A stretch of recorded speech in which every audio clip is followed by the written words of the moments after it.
এটা কোনো সিনেমার দৃশ্য নয়। 101 তলা বিল্ডিংয়ের কোনো দড়ি বা সুরক্ষা ব্যবস্থা ছাড়া 1667 ফুট উপরে উঠে ইতিহাস গড়লেন মার্টিন এরিকসন। বিশ্বের এই প্রথম বিশ্ব রেকর্ড করল। নিচের জড়ো হওয়া মানুষ উল্লাসে ফেটে পড়ল। এই দৃশ্যটা দেখে সবাই হতবাক যে এটা কিভাবে একজন ব্যক্তির পক্ষে করা সম্ভব।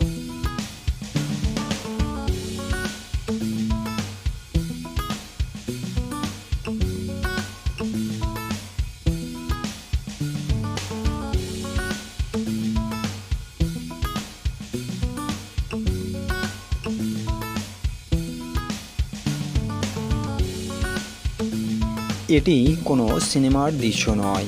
101 তলা বিল্ডিংয়ের কোনো দড়ি বা সুরক্ষা ব্যবস্থা ছাড়া 1667 ফুট উপরে উঠে